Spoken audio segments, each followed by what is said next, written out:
నమస్తే, నేను Kavitha. Welcome to I dream. Raj Tarun తనని మోసం చేశాడని లావణ్య అనే మహిళ పోలీస్ స్టేషన్ మెట్లు ఎక్కింది. అసలు ఓవరాల్గా ఈ లవ్ కేసులో ఏం జరిగి ఉంటుంది? ఇంకొక అమ్మాయి ప్రవేశించిన తర్వాత మాత్రమే రాజ్ తరుణ్ వ్యవహారంలో మార్పు వచ్చిందని లావణ్య అంటోంది. ఇలాంటి ప్రేమ వ్యవహారాలు థర్డ్ పర్సన్ ఎంటర్ అయిన తర్వాత ఎందుకని కంప్లీట్గా మారిపోతున్నాయి, చివరికి పోలీస్ స్టేషన్ దాకా వెళ్లాల్సి వస్తుంది? మనతో పాటుగా ఉన్నారు సోషల్ యాక్టివిస్ట్ కృష్ణకుమారి గారు. అమ్మ నమస్కారం. నమస్తే. అమ్మ, మనం ఇలాంటి కేసులు బోల్డ్ అన్ని చూసుంటాము. ఒక ఎఫ్ఐఆర్ అనేది ఉంటుంది, ఆ తర్వాత ఎవరికి తెలియకుండా పెళ్లి చేసుకుంటారు, సడన్ గా మళ్ళీ ఒక ట్విస్ట్ అనేది కనిపిస్తుంది, వదిలించుకునే ప్రయత్నాలు చేస్తున్నారని. ఇదంతా మనం సినిమాల్లో చూస్తూ ఉంటాం, అవన్నీ నిజ జీవితంలో కూడా కనిపిస్తున్నాయి. పర్టికులర్గా సినిమా వాళ్ళు అనగానే అది ఇంకెక్కువ క్యూరియస్గా మారిపోతుంది. ఈ కేసుని మీరు ఎలా చూస్తున్నారమ్మా? ఇది అన్ని కేసులు లాంటిదే, కొత్తదనం ఏమీ లేదు. కాకపోతే కొంచెం సెలబ్రిటీ కాబట్టి ఎక్కువ మాట్లాడుకోవచ్చు, లేదు అతనికి ఆ అమ్మాయిని వదిలించుకోవటానికి ఆ అమ్మాయికి సంబంధించిన వీక్నెస్లు ఇతనికి తెలుసు కాబట్టి, ఇద్దరు కలిసి చేశారు కాబట్టి ఆ అమ్మాయిని ఇరికించగలిగాడు ఆ కేసులో, లావణ్యని. ఆ రోజుల్లో లావణ్య ఇతని గర్ల్ ఫ్రెండు అంటే అతను కొట్టిపారేశాడు. ఆ రోజే ఆ అమ్మాయికి అర్థమై ఉండాలి జైల్లో ఉన్నప్పుడే, ఆహా నన్ను ఏదో కొంచెం సైడ్ ట్రాక్ పట్టిస్తున్నాడు అని, వదిలించుకునే ప్రయత్నాల్లో ఉన్నాడు అని. కాకపోతే కొంచెం మనందరికీ అర్థమైనంత ఈజీగా మనకున్నంత తర్కం వాళ్ళకుంటే ఇలా ఎందుకు జరుగుతుంది? ఇప్పుడు ఎవరి కేసులో ఎవరైతే ఇన్వాల్వ్ అయి ఉంటారో వాళ్ళకి మోసపోవటానికి సిద్ధంగా ఉంటారో వాళ్ళకి తర్కం ఉండదు. తర్కం పనిచేస్తే మోసపోరు, తర్కాన్ని వదిలేస్తారు. కాబట్టే దాన్ని చాలా తెలివిగా ప్రేమ ప్రేమ అనుకుంటారు. అది ప్రేమ కాదు, మీ తెలివి తక్కువతనం అనేది వాళ్ళకి అర్థం కావటానికి టైం పడుతుంది. అయితే ఇక్కడ ఇంకా తర్కం లేదనడానికి ఇంకొక మాట ఏంటంటే, ఆమె ఎవరో వచ్చాక అతను మారిపోయాడు, నాతో సరిగా ఉండట్లేదు అని మాట్లాడుతుంది.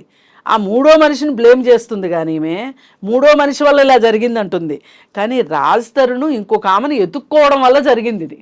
ఈమెను వదులుకోవాలి అనుకోవటం వల్ల జరిగింది ఇది. ఈమెను వదులుచుకోదలుచుకున్నాడు కాబట్టి ఇంకొక ఆమెను వెతుక్కున్నాడు.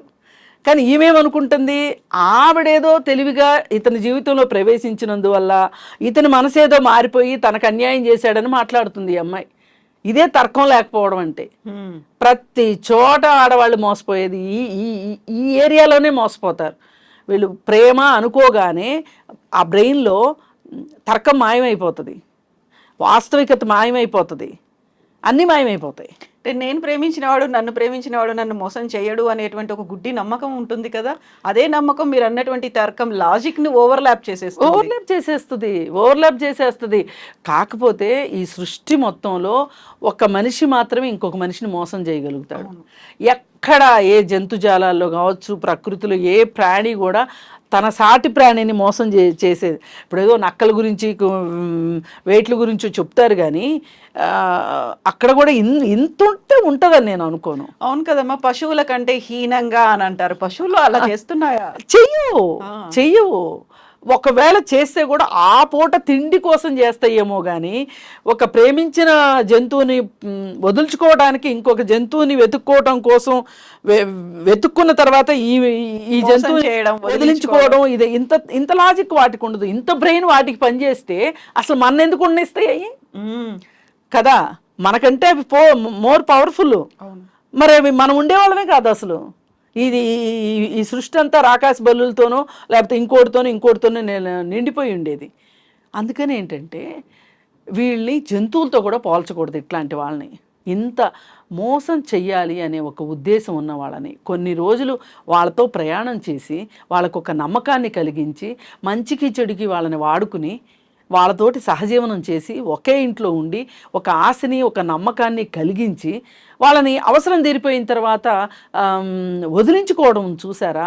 ఆ వదిలించుకోవడంలో కూడా ఎంత దారుణంగా వదిలించుకోవడం అంటే, ఆ అమ్మాయిని డ్రగ్స్ కేసులో ఇరికిచ్చి ఆ అమ్మాయిని వదిలించుకుని ఈలోపు ఆమె జైలుకి వెళ్ళి వచ్చే లోపే ఇంకొక ఆమెతో సెటిల్ అయిపోవడం, ఇంటికి రాకపోవటం, ఇవన్నీ కూడా ఏది ఏమైనప్పటికీ మరొకసారి ఇంకొక మగవాడి బుద్ధి బయటపడింది.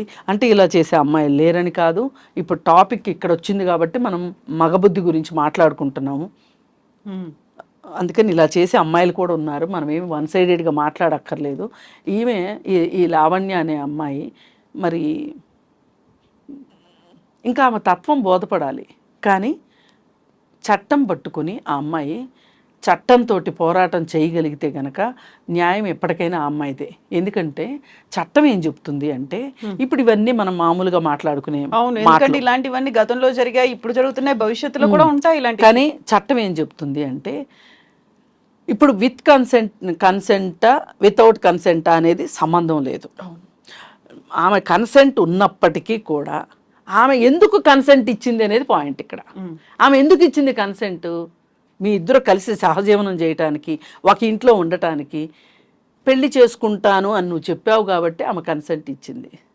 ఇప్పుడు చాలామంది కన్వీనియంట్గా ఏం మాట్లాడుతున్నారంటే కొంచెం 4 మాటలు వచ్చు కదా అని. ఆమె ఇష్టంతోనే కదా అతనితో ఉన్నది, ఇష్టంతోనే ఉంది. ఇష్టం లేదని ఎవరు అనట్ల. ఇష్టం లేకుండా ఎవరు ఉంటారు? ఎవరు ఉండరు. ఎవరు ఫోర్స్ చేయలేరు. చిన్న పిల్లలను కూడా మనం ఇష్టం లేకుండా ఏ పని చేయించలేకపోతున్నాం. అన్నం తినిపించలేము. మరి ఇష్టంతోనే. ఆమెకు ఆ ఇష్టం ఎందుకు కలిగింది, ఆమెకు ఆ ఇష్టం కలగడానికి అతను ఏం చెప్పాడు అనేది పాయింట్. చట్టం ఇక్కడే గట్టిగా పట్టుకున్నది. ఆమె కన్సెంట్ ఉందా లేదా అనేది పాయింట్ కాదు. నువ్వు ఏం చెప్పి ఆమెను కన్సెంట్లోకి తెచ్చుకున్నావు అనేది పాయింట్. ఆ పాయింట్లో ఇతను దొరుకుతాడు. చట్టం ద్వారా ఆమె ప్రయత్నిస్తే గనక నిలబడాలి. నిలబడితే కనుక స్టబాన్గా ఉండాలి. ఈ కేసులు పెట్టడాలు, పోలీస్ స్టేషన్ల చుట్టూ తిరగటాలు, అవసరమైతే కోర్టుల చుట్టూ తిరగటాలు, అది అంత కేక్ వాక్ అని నేను చెప్పను. కానీ ఒకసారంటూ మనం గోదాలోకి దిగిన తర్వాత యుద్ధమే చేయాలి. మరి యుద్ధం చేయాల్సిన పరిస్థితి వచ్చింది. ఈవేళ ఒక రకంగా వేరే వేరే ప్రాంతాల నుంచి అవకాశాలు చాలా ఉన్నాయని ఈ కాస్మోపాలిటన్ నగరాల్లోకి ఆడపిల్లలు వచ్చేసి వాళ్ళ వృత్తుల్లో రాణించటం కోసం వాళ్ళు ఒక రకంగా ఒక పోరాటమే చేస్తున్నారు. అబ్బాయిలకి ఉంది ఆ పోరాటం. కానీ అబ్బాయిలకి ఏంటంటే వాళ్ళని వాళ్ళు కాపాడుకోవాల్సినంత అవసరం లేదు. కానీ అమ్మాయిలు వాళ్ళని వాళ్ళు కాపాడుకుంటూ పోరాటం చేయాల్సిన పరిస్థితి వస్తుంది. ఈ పరిస్థితిలో అమ్మాయిలు ఎదుర్కొంటున్న పరిస్థితులు చూస్తుంటే ఇలాంటివి ఏమీ జరగకుండా ఉండడం వింత, జరగడం వింత కాదు. ఇక్కడ సాఫీగా సాగిపోతుంది, సమస్యలు లేవు లేవు. వీళ్ళు అనుకున్న వృత్తిలోకి వీళ్ళు వెళ్ళారు, ఆ వృత్తిలో వాళ్ళు ఉన్నారు. ఇదంతా చాలా మామూలుగా జరిగిందంటే ఇది ఏదన్నా ఒక కళ అనేలాగా ఉన్నాయి చుట్టూ వాతావరణం పరిస్థితులు. నిన్న మనం చూసాం మియాపూర్లో. నేను అదే మాట చెప్పబోతున్నాను. అక్కడ కూడా సహచరులు నమ్మింది తన తోటి ఎంప్లాయీస్ కాక ఇంకెవరు నమ్ముతారు? 4 ఏళ్ల పిల్లని, ఇంటి పక్కోడే కదా, ఇలా చేస్తాడని ఎలా అనుకుంటారు? పైకి చేస్తే పెద్దవాళ్ళని చేస్తారు కానీ పిల్లల్ని చేస్తారని ఎలా అనుకుంటారు? ఇలా మీరు ఏదన్నా చూడండి, ఒక అమ్మాయి కనిపిస్తే చాలు, అది 4 ఏళ్ల అమ్మాయా, 10 ఏళ్ల అమ్మాయా, 12 ఏళ్ల అమ్మాయా, వెరీ రీసెంట్ గా 80 ఏళ్ల ముసలావిడ మీద కూడా చేసి, ఇవి రేరెస్ట్ థింగ్స్ అండి. 80 ఏళ్ల ఆవిడ మీద చేసేది రేరెస్ట్ కేసెస్. మనం అసలు ఇప్పుడు ఖచ్చితంగా ఇవాళ మాట్లాడుకోవాల్సింది ఏంటంటే యువత గురించే మాట్లాడుకోవాలి. ఇప్పుడు నిన్న 13 ఏళ్ల పాప, ఆ పాపను ప్రెగ్నెంట్ చేశారు. 10 మంది అబ్బాయిలు కలిసి. ఎవరి వల్ల ఆ ప్రెగ్నెన్సీ వచ్చిందో తెలియదు. వచ్చింది కదా, అది 5 నెలల గర్భిణి ఆ పాప. అయితే జస్ట్ 13-14 ఏళ్ల వయసు మధ్యలో. అయితే చూడ్డానికి 12 ఏళ్ల అమ్మాయిలా ఉందంట. అయితే ఈ అమ్మాయికి టెర్మినేషన్ చేయించాలి, అబార్షన్ చేయించాలి. మళ్ళీ కోర్టు కేసు, పర్మిషన్లు. జడ్జి అడిగిన మాట ఏంటో తెలుసా అండి? ఆడవాళ్ళని ఎంత బాధ్యులను చేస్తున్నారో ప్రతిదానికి. ఇప్పుడు టెర్మినేషన్ అని వచ్చేసారు. ఆ తల్లికి తెలియదా? 5 నెలల గర్భం మోసే కూతురు గురించి తల్లి ఆ మాత్రం పట్టించుకోలేదా? ఇంట్లో తిరుగుతున్నప్పుడు చూడలేదా? ఇప్పుడు నువ్వు మాట్లాడాల్సింది ఇది కాదు. నువ్వు ఒక జడ్జి అంటే 4 వైపులా ఆలోచించి 360 డిగ్రీస్లో చూసి న్యాయం చెప్పాల్సిన వాడిని న్యాయమూర్తి అంటారు. ఈ న్యాయమూర్తి ఇప్పుడు ఈ మాట కాదు నువ్వు మాట్లాడాల్సింది. నువ్వేం మాట్లాడాలి? నిజమే కదా, ఈ 13 ఏళ్ల అమ్మాయి ఈ గర్భాన్ని మొయ్యాల్సిన అవసరం ఏంటి? ఇది అవాంఛిత గర్భం, ఇదేం కోరుకుంటే వచ్చింది కాదు. మరి దీనికి చట్ట ప్రకారం మైనర్ గాళ్ళకి అబార్షన్ చెయ్యాలి అంటే గనక, టెర్మినేషన్ చెయ్యాలి అంటే ఖచ్చితంగా కోర్టు పరిమితి కావాలి అని ఉంది కాబట్టి, మనకి కోర్టు పర్మిషన్ కావాలని ఉంది కాబట్టి నీ దగ్గరకు వచ్చారు. నువ్వు ఇప్పుడు చేయాల్సిందేంటి? ఆడవాళ్ళ మీద నిందలు వేయడం, తల్లి ఏం చేస్తుంది, తండ్రి ఏం చేస్తున్నాడని అడగలేదు. అవును, తల్లి రెస్పాన్సిబిలిటీ లేదా, తల్లి చూసుకోలేదా అని మాట్లాడుతున్నారు. ఏం తల్లికి మాత్రమే ఉందా పిల్లల్ని కాపాడుకోవాల్సిన ఆ హక్కు, అవసరం, బాధ్యత తల్లిదేనా? ఇలా సమాజం ఇలా ఉండబట్టే ఇవాళ ఆడపిల్లల పరిస్థితి మరింత ప్రశ్నార్థకం అవుతుంది సమాజంలో. ఎక్కడికన్నా వెళ్ళనివ్వండి, తల్లిదండ్రులతో ఉండనివ్వండి. ఇప్పుడు 4 ఏళ్ల పాప తల్లిదండ్రులతోనే ఉందిగా. అవును కదా. ఇప్పుడు ఈ పాప ఉన్నది, ఈ పాప అంటే తల్లి పనికి వెళ్ళడం కోసం పిల్లని ఇంట్లో పెట్టింది. అంటే ఇప్పుడు ఆ తల్లి ముందున్న బాధ్యత ఏంటి అంటే, నేను పనికి వెళ్ళి డబ్బులు సంపాదించాలా, ఇంట్లో ఉండి కూతుర్ని కాపలా కాసుకోవాలా? ఏది అవసరం ఇప్పుడు ఆమెకి, ఆమె జీవితానికి? మరి అసలు ఆ భర్త అనే క్యారెక్టర్ ఎక్కడ కనిపించట్లేదు. ఇదండి పరిస్థితి. ఈ పరిస్థితిలో ఇలాంటి పరిస్థితులు మన చుట్టూ ఉండగా, ఈ లావణ్య కావచ్చు, ఆ పాప కావచ్చు, 4 ఏళ్ల పాప కావచ్చు, లేకపోతే ఉద్యోగం కోసం వేరే ఊరి నుంచి వచ్చిన 25 ఏళ్ల అమ్మాయి కావచ్చు, వీళ్ళందరినీ కాపాడే ఒక రక్షణ వ్యవస్థ ఎక్కడుంది మన దగ్గర? అంటే ఒక అమ్మాయి ఉంది అనగానే ఒక 10 మంది ఆ అమ్మాయి మీద దృష్టి పెట్టే పరిస్థితి వాళ్ళు ఉన్న తర్వాత, ఈ విచక్షణ జ్ఞానాన్ని కోల్పోయేటట్లు చేసే గంజాయి, మాదక ద్రవ్యాలు ఉన్న తర్వాత అమ్మాయిలకు రక్షణ ఎక్కడి నుంచి వస్తుంది? ఇప్పుడు ఈ రాజ్ తరుణ్ కేసులో కూడా అతను ఒక రకంగా చాలా తక్కువ టైంలో చాలా ఎక్కువ సక్సెస్ చూశాడు.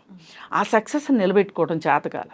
ఇప్పుడు చాలామంది అండి, చిరంజీవి గారు ఉన్నారు, చాలా కష్టాలు పడి సక్సెస్ని చూశాడు. ఆయన చాలా జాగ్రత్తగా అడుగులో అడుగు వేసుకుంటూ ముందుకెళ్ళాడు. ఈ రోజుకి సక్సెస్ఫుల్గా నిలబడ్డాడు. సక్సెస్ని కష్టపడితేనే సక్సెస్ వస్తుంది.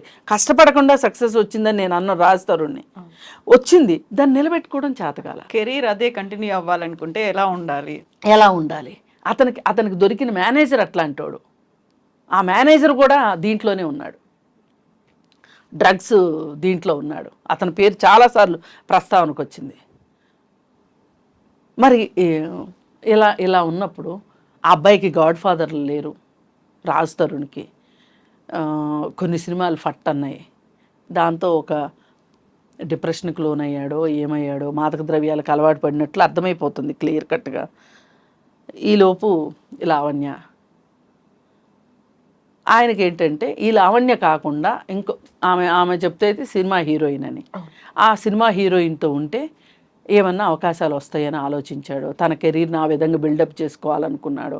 ఇంకా చూడాల్సిన లోతులు ఏమీ లేవు లావణ్యలో అనుకున్నాడు. లావణ్య అవసరం లేదు అనుకున్నాడు. ఇక్కడ ఆలోచించాల్సింది ఏంటంటే, ఇది ఒక ల్యాండ్ మార్క్ ఇష్యూని చేయాలి అని అనుకుంటే కనుక మనం న్యాయం కావాలి సినిమా ఉంది. పాత రోజుల్లో చిరంజీవి, రాధిక చాలా పోరాటమే చేయాల్సి వచ్చింది ఆ సినిమాలో రాధిక. రియల్ లైఫ్లో అలాంటి అమ్మాయి కనుక పోరాటం చెయ్యాలి అని కనుక ముందుకు వస్తే ఫస్ట్ మాట్లాడే మాట ఏంటంటే, ఇప్పటికి చేసింది చాలు, నోరు మూసుకుని ఇంట్లో కూర్చో, ఇంత రచ్చ చేసావు చాలు, ఇంటి పరువు బజారుకి ఎక్కింది చాలు. ఈ మాటలే ఇలా చెయ్యాలనుకునే మగవాళ్ళకి ఊతాన్ని ఇస్తున్నాయి. అంటే మన ఏం చేయలేరు. 4 రోజులు అరుస్తారు, 5 రోజులు అరుస్తారు గాయమని, 6వ రోజు మామూలే. వాళ్ళ పనిలో వాళ్ళు పడిపోతారు, మన పనిలో మనం పడిపోతాం. మనకు రూట్ క్లియర్ అయిపోతుంది. ఆ తర్వాత ఇంకో కేసు ఏదో వస్తుంది, అందరి దృష్టి అటు డైవర్ట్ అయిపోతుంది, దీని గురించి పట్టించుకుని సింపుల్గా అయిపోతుంది. ఈ లావణ్య ఏమైపోతుందో తెలియదు. అలా కాకుండా ఇవాళ నిలబడాలి అని అనుకుంటే గనక లావణ్య నిలబడి ఈ కేసుని కొట్లాడాలి. నలుగురికి అర్థం కావాలి. ఇలా చేస్తున్న అప్కమింగ్ హీరోస్ మనం కర్ణాకర్ణిగా వింటున్నాం, కానీ బయటికి రాందే మనము మాట్లాడలేము. మనమేమి గాసిప్పులు మాట్లాడడానికి కూర్చోలే ఇక్కడ. ఈ కేసులో ఈ అమ్మాయి పరిస్థితి ఏంటి, ఈ అమ్మాయి రేపు ఈ అమ్మాయి జీవితం ఏంటి అనేది మనం ఆలోచించడానికి కూర్చున్నాం ఇక్కడ. ఇంతకుముందు ఒక అమ్మాయి గాయత్రి అనుకుంటా, ఒక అమ్మాయి సూసైడ్ చేసుకుంది. సూసైడ్ చేసుకుందని అందరూ అన్నారు, కానీ అది హత్య ఏమో అనిపించేలాగా ఉంది. అష్టాచమ్మ సినిమాలో సెకండ్ హీరోయిన్ భార్గవి చనిపోయింది. ఈ అమ్మాయికి ఎక్కడో అలాంటి ఆలోచన రాకపోవటంతో ఇవాళ బయటకు వచ్చి మాట్లాడుతుంది. ఇలా తనువులు చాలించుకునే తల్లులు ఎంతమందో. తల్లులు అనకూడదు వాళ్ళని, చిన్నారులు ఒక రకంగా, అమ్మాయిలు, యువతులు. మా ఇప్పుడు ఇన్ని ఇన్సిడెంట్స్ మనం మాట్లాడుకున్నాం నిన్నటిగా. ఉద్యోగి ఇన్సిడెంట్, 4 years గర్ల్ ఇన్సిడెంట్, 13 ఏళ్ళ అమ్మాయి ఇన్సిడెంట్, ఇప్పుడు లావణ్య, ఇలాంటివన్నీ కూడా మనకు తెలిసిన వాళ్ళని నమ్ముతున్నాము, లేకుంటే మనం ప్రేమించిన వాళ్ళు అనుకుంటున్నాము, లేకుంటే మా రిలేటివే, మా మామయ్యో తాతయ్యో అని అనుకుంటున్నాం. ప్రతి దాంట్లో వల్నరబుల్గా నిలుస్తోంది ఆ అమ్మాయి మాత్రమే, చిన్నపిల్ల మాత్రమే. నిస్సహాయ స్థితి. ఇప్పుడు మనకున్న కేసుల వివరాలన్నీ తీసుకుంటే కూడా ఈ 4 కాకుండా తెలిసిన వారి ద్వారానే జరుగుతుంది. ఎక్కడో అర్ధరాత్రి ఇంటికి వెళ్తుంటే టకామని పట్టేసుకొని చేసింది కాదు ఇదేది. అందరూ ఇక్కడ జరిగిన వాళ్ళందరూ నమ్మకం ఇచ్చిన వాళ్ళే. ఈ నమ్మకం ఇచ్చిన వాళ్ళు ఎందుకు ఇంత నమ్మకాన్ని ఒమ్ము చేస్తున్నారు అంటే వాళ్ళకి ఒకటే, ఇవాళ టెక్నాలజీ వల్ల కావచ్చు, క్షీణిస్తున్న విలువలు అని అయితే నేను అనను. ఎందుకంటే విలువలు బాగా ఉన్న రోజులు కూడా ఇలాంటివి జరిగాయి, ఆలోచనలు. కానీ ఇవాళ ఆ అదుపులేని ఆలోచనల్ని ప్రేరేపిస్తున్న సంస్కృతి అనే అందాం. అది సినిమాలు కావచ్చు. కాలేజీ పిల్లలు చెడిపోతున్నారంటే కాలేజీ పిల్లలకి ఏదైతే చూపించకూడదో అదే చూపించే సినిమాలు వస్తున్నాయి. ఇప్పుడు ఖరీదైన కాలేజీల పేర్లు, ఆటల పేర్లు, వీటి పేర్లు పెట్టడం మోటైపోయి ఒక స్పెషల్గా తీసుకెళ్దామని గవర్నమెంట్ ప్రభుత్వ జూనియర్ కళాశాల అని ఒక సినిమా వచ్చింది. జూనియర్ కళాశాలలో ఎవరుంటారు? ఇంటర్మీడియట్ పిల్లలు ఉంటారు.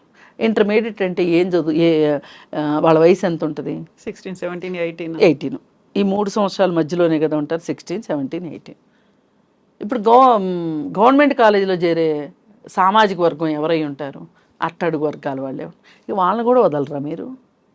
ఎందుకు వెళ్తున్నారు వాళ్ళు కాలేజీకి? చదువుకోవటానికి కదా. అందులో కూడా లవ్ స్టోరీలు పెట్టేసేసి ఒకప్పుడు చిత్రం సినిమా వచ్చింది అట్లా, సీతాకోక చిలుక ఒకప్పుడు. కాకపోతే పాత వాళ్ళు ఏం చేసేవాళ్ళు అంటే దానికి ఏవో కొన్ని సంగీత విలువలు జోడించి కాస్త సుగంధాలు పరిచేవాళ్ళు. అసలు విషయం పక్కకి వెళ్ళిపోయి ఈ సుగంధాలు పీల్చుకుంటూ కూర్చునేవాళ్ళు మనుషులు. ఇప్పుడు డైరెక్టర్లకు ఆ సుగంధాలు చల్లటం కూడా రావట్లేదు కాబట్టి చాలా రాగా తీస్తున్నారు. రాగా తీస్తే అర్థమైపోతుంది ఇక్కడ సుగంధాలు లేవు, ఏమీ లేవు, ఉన్న విషయం ఉన్నట్టు ఇదొక సెక్స్ మూవీ లాగా తీస్తున్నారు. అమ్మ మళ్ళీ అక్కడికి వచ్చే ఆర్గ్యుమెంట్ కూడా ఒకటి ఉంటుంది, సమాజంలో అవుతుంది మేము చూపిస్తున్నాం, లేదు సినిమాల్లో వచ్చింది ఇక్కడ సమాజంలో జరుగుతుంది. మళ్ళీ అక్కడ 2 కాంట్రాస్ట్గా ఉండేటువంటి స్టేట్మెంట్లు ఉంటాయి అక్కడ. ఏమండి, మొన్న అతను ఎవరు, ఇప్పుడు హర్ష సాయి అడ్వర్టైజ్మెంట్ ఇచ్చాడు. వాడు ఏం చెప్పాడు చాలా తెలివిగా, నేను ఇవ్వకపోతే వేరే వాళ్ళు ఇస్తారు కదా అందుకే ఇచ్చాను. ఇప్పుడు ఒక అమ్మాయిని నేను మోసం చేయకపోతే ఇంకోడెవడో లేడా మోసం చేయడానికి, కాబట్టి నేను మోసం చేశాను. నేను తీయలేదు సినిమా, ఇంకొకటి తీయడానికి గ్యారంటీ ఏంటి? అందుకే నేను సినిమా తీశాను. ఇదో లాజిక్. మరి ఈ లాజిక్లో నేను చేసింది తప్పు అనే మాట ఎక్కడా మాట్లాడట్లా. నేను చెయ్యకపోతే ఇంకొకరు చేస్తారు కదా, కాబట్టి నేను చేస్తున్నా. ఇదండి. దీన్ని మీరు ఏ విధంగా అనుకుంటారో, వాళ్ళు సమాజంలో జరిగేది మేము తీస్తున్నాము అని వాళ్ళు చెప్పినా, లేకపోతే మేము చెప్తే వింటారా వాళ్ళు? సుభాషితాలు వింటానుక సినిమాలకు వచ్చేది. ఎంటర్టైన్మెంటే కదా, ఇన్ని మాటలు మాట్లాడతారు కదా. సరే, ఎవరో తీకండి. ఎల్ఐ తీస్తాడేమోనని పుల్లై తీసాడు కాబట్టి ఇంకో ఎల్ఐ తీసేస్తే ఏంటి లాభం? కాదు కదా. ఇక్కడ ఏంటి జరుగుతుందనేది విషయం. ఇవాళ మనకి వచ్చిన టెక్నాలజీ, స్మార్ట్ ఫోన్ ఒక ప్రాబ్లము. ఈ స్మార్ట్ ఫోన్లో మొత్తం సినిమాలన్నీ చూసుకోవచ్చు. ఫోన్ ఇలా పెట్టుకొని సినిమాలే కాదు ఓటీటీలు చూసుకోవచ్చు. ఇవన్నీ కాకుండా రియాలిటీ షోస్ తీసుకోవచ్చు. ఇప్పుడు మొన్న ఇప్పుడు స్ట్రీమింగ్ అవుతున్న రియాలిటీ షో చూసాం కదా, కిరాక్ అబ్బాయిలు, కిలాడి అమ్మాయిలు, కిరాక్ బాయ్స్, కిలాడి గర్ల్స్ చూసాం కదా, ఎంత గొప్పగా ఉందో. ఇది నట్టింట్లో రాత్రిపూట 8 8:30 నాట్యం ఆడుతూ ఉంటుంది గజ్జిగట్టి. ఇది ఇంట్లో అందరూ కలిసి చూస్తారు. ఈ ఎపిసోడ్లో టీచర్ వేషం వేసింది అమ్మగారు, అనసూయ అమ్మగారు. టీచర్ వేషం వేస్తే టీచర్లు ఇట్లే ఉంటారు కావచ్చు. అదేమంటే అదేదో సినిమాలో సుష్మితా సేన్ చీర కట్టలేదా, అలాంటి చీరే కదా దీపిక పడుకునే కట్టలేదా, అలాంటి చీరే కదా నేను కట్టేది. సినిమాలో చేస్తే తప్పు లేదు, నేను చేస్తే తప్ప. సినిమాలకి రియాలిటీ షోస్కి ఉన్న ఇబ్బంది ఏంటి అంటే, రెండింటికి ఉన్న తేడా ఏంటి అంటే, సినిమా మన ఇష్టమైతే సినిమా హాల్కి వెళ్తాం, రియాలిటీ షో నీకు ఇష్టం ఉన్నా ఇష్టం లేకపోయినా మన ఇంట్లో వచ్చేస్తుంది. మరి చూడకుండా ఉండొచ్చుగా అంటారు సింపుల్గా. మీరు చేయకుండా ఉండొచ్చుగా. మీరు చేసేది దేనికోసం? రెమ్యూనరేషనే కదా. ఇలాంటి రెమ్యూనరేషన్ అవసరమా మీకు? ఇందులో ఏం కళా విలువలు ఉన్నాయి? కళా పోషణ ఏముంది? కళామ తల్లి అయితే లేదుగా. ఇదే కళామ తల్లి, ఇదే కళా పోషణ, ఇదే కళాత్మక విలువలు అంటే ఇంక నేనేం మాట్లాడను. అందుకని ఇలాంటివన్నీ జరగడానికి మీరందరూ కలిసి తలా కొంచెం పాలు పంచుకుంటున్నారు. ఇవన్నీ బాగుపడింది సమాజం మట్టుకు బాగుపడదు. దీనికి రెగ్యులేటరీ కావాల్సిందే, ఫోన్కి ఒక రెగ్యులేటరీ కావాల్సిందే, సినిమాలకు కావాల్సిందే, ఓటీటీ ప్లాట్ఫామ్స్కి కావాల్సిందే, రియాలిటీ షోస్కి కావాల్సిందే. అండ్ మోరోవర్ మహిళలు, అమ్మాయిలు వాళ్ళంతా వాళ్ళు ఎలా స్ట్రెంగ్తన్ చేసుకుంటారో, ఇలా లొంగిపోకుండానో లేకుంటే నమ్మి మోసపోకుండా ఉండాలి అంటే వాళ్ళు తీసుకోవాల్సినటువంటి జాగ్రత్తలు ఏంటి? దాని మీద కూడా ఫోకస్ పెట్టాలి కదా. అమ్మాయిలు పెట్టాలి, నేను కాదనట్లా. కానీ ఒక వెల్లువలాగా అబ్బాయిలు ఏదో ఒక విధంగా వాళ్ళ పబ్బం గడుపుకోవాలనే అబ్బాయిలు ఉన్నప్పుడు ఎంతసేపును కాపాడుకుంటారు చెప్పండి. మనం ఇది కూడా ఆలోచించాలి కదా. దీనికి కారణం పేదరికం అని ఒక కారణం అని నేను చెప్తా. రెండోది ఉద్యోగాలు లేకపోవటం. ఖాళీగా బలాదూరు తిరిగే పిల్లలు ఎక్కువగా కనిపిస్తున్నారు ఈ మధ్యకాలంలో. స్లమ్స్కి వెళ్ళండి, బలాదూరుగా తిరుగుతున్నారు. ఇవాళ 15,000 రూపాయలైనా వచ్చినా చాలు, నేను ఉద్యోగం చేసుకుని బతుకుతాను అనే అబ్బాయిల సంఖ్య చాలా తక్కువైపోయింది. వీళ్ళు ఖాళీగా కూర్చొని తల్లిదండ్రులను పీడించి, ఇప్పుడు ఆ 10 మంది అబ్బాయిల్లో సగానికి పైగా మైనర్లండి. అసలు ఒక మైనర్ బాలుడు ఎక్కడ ఉండాలి? ఉంటే స్కూల్లో ఉండాలి, మేజర్ అయిన తర్వాత పనిలో ఉండాలి. వీడెందుకు రోడ్ల మీద ఉన్నాడు గంజాయి పీలుస్తా? వాడి చేతిలో మళ్ళీ ఒక సెల్ ఫోను, స్మార్ట్ ఫోను, ఒట్టి సెల్ ఫోను కాదు. సిగ్నల్ పడినప్పుడు అడుక్కునే వాళ్ళ దగ్గర నుంచి, అక్కడ పూసలు అమ్ముకునే వాళ్ళ దగ్గర నుంచి అందరి దగ్గరే వాళ్ళ స్మార్ట్ ఫోన్లు. మీరు ఎప్పుడైనా ఒకసారి మెట్రో స్టేషన్స్ దగ్గర మీరు ఆగి చూడండి, ఇలాంటి వాళ్ళు మీకు కనిపిస్తారు. స్మార్ట్ ఫోను, అన్లిమిటెడ్ డేటా కూర్చొని చూసుకుంటా ఉంటారు అంతే. మరి ఏం చూస్తున్నారనేది కదా ఇక్కడ పాయింట్. మరి ఇంత వచ్చేసిన తర్వాత మనుషుల్ని మీరు సరిగా ఉండండి అని నీతి వాక్యాలు చెప్తే ఎవరు వింటారు చెప్పండి? ఎక్కడ కట్టడి కావాలి మనకి? బెట్టింగ్ యాప్స్ని ఆపటం ప్రభుత్వం తలుచుకుంటే అవదా? సెన్సార్ని గట్టిగా చేసి కఠిన నిబంధనలు పెట్టడం గవర్నమెంట్కి చేత కాదా? గంజాయిని ఆపటం ప్రభుత్వాలకు చేత కాదా? ఇప్పుడు గంజాయి గురించి ఎందుకు మాట్లాడుకోవాల్సి వస్తుంది మనం? ఆ గంజాయి తీసుకున్న తర్వాత వాళ్ళు ఉచితాలు మర్చిపోతున్నారు, వాళ్ళకు ఊహాలోకంలోకి వెళ్తున్నారు. నేను చేసేది మంచా చెడా ఆలోచించట్లేదు. అందుకే మనం గంజాయి గురించి ఇంత మాట్లాడుకుంటున్నాం. దాన్ని అందకుండా చెయ్యండి మీరు. ఇవి ప్రభుత్వాలు చేసేయగా మీరు నేను చేయగలుగుతామని చెప్పండి. గంజాయిని మీరు కానీ నేను కానీ ఆపగలుగుతామా? మనం ఏదైనా ఇక్కడ కూర్చునేవో 4 సుమతి శతకాలు చెప్పమంటే చెప్తాం, కానీ గంజాయిని ఆపుతామా? మనం ఆపలేం కదా. మనం చేసే పనే మనం చేయగలుగుతాం. ప్రభుత్వాలు చేయగలిగే ప్రభుత్వాలు చేయాలి. ఆ నమ్మకంతోనే కదా మీకు పెద్దపేట వేసింది. ఇవాళ కామన్స్ నిన్న మొన్న ఒక మంచి ప్రకటన విన్నా సీఎం దగ్గర నుంచి. మీరు మాదక ద్రవ్యాల మీద, సైబర్ క్రైమ్ మీద ఎవరైనా సరే ఒక యాడ్ చేస్తేనే ఆ సినిమా షూటింగ్ చేసుకొని ఇస్తాను, నేను దానికి టికెట్ రేట్లు పెంచుకొని ఇస్తాను అని చెప్పి ఆయన ఒక మంచి మాట అన్నారు. నిజమే, చాలా రోజులైంది. మంచి సినిమా ముందు వాటిని ఏదో అనేవాళ్ళు,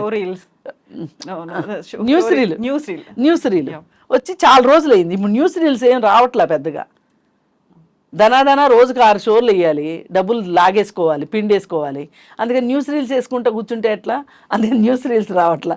ఇప్పుడు రావాలి. నిజంగా తలుచుకుంటేనండి ఇలాంటి సాధ్యమే.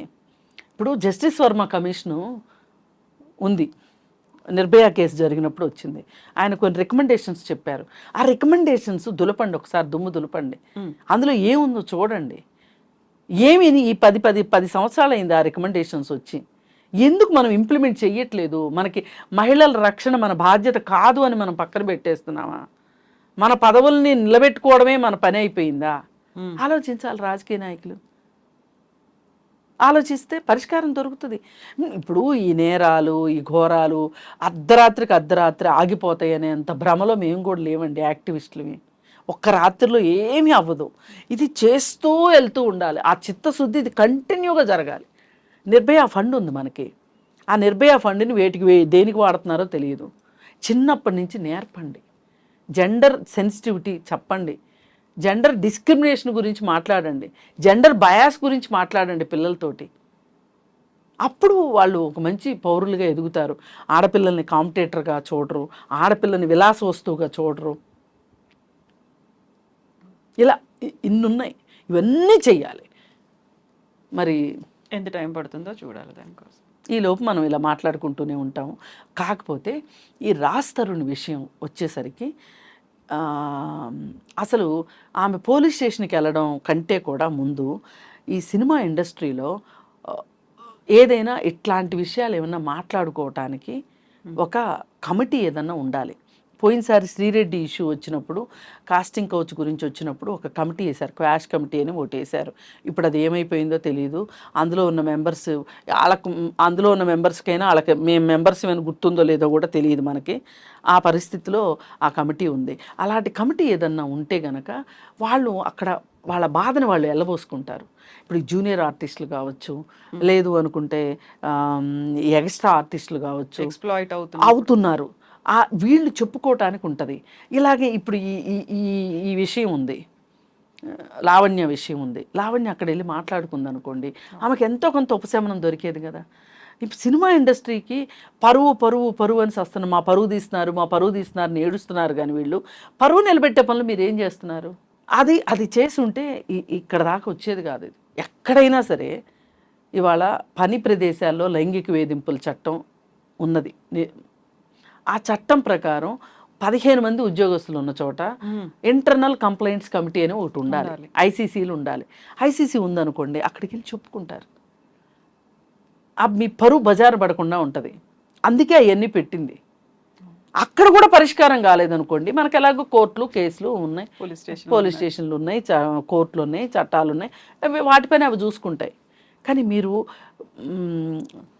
ఆదిలోనే దీనికి ఒక ఫుల్ స్టాప్ పెట్టే పని చెయ్యాలి. దీని మీద ఎవరికి లేదు. ఎంతసేపు మేము సినిమా తీసాము, ఎన్ని వందల కోట్ల బడ్జెట్లు, ఎంత కలెక్షన్స్, ఎన్ని రికార్డ్స్ బ్రేక్ చేసింది. హీరోయిన్ రెమ్యునరేషన్ గురించి ఎప్పుడు మాట్లాడరు. హీరో రెమ్యునరేషన్ ఎంత? హీరోయిన్ పెంచితే మాత్రం అది టాక్ అవుతుంది. అంతే అమ్మ. నిజంగా చాలా సీరియస్ సబ్జెక్ట్స్ ఉన్నాయి. ఎలా ఫోకస్ పెడతారు, దీన్ని ఎలా అడ్డుకట్ట వేస్తారు? ఒక టఫ్ టాస్క్ కేవలం మనది మాత్రమే కాదు, ఒక వ్యవస్థది, ప్రభుత్వానికి కూడా బాధ్యత ఉంది. థ్యాంక్ యూ సో మచ్ అమ్మ. Thank you.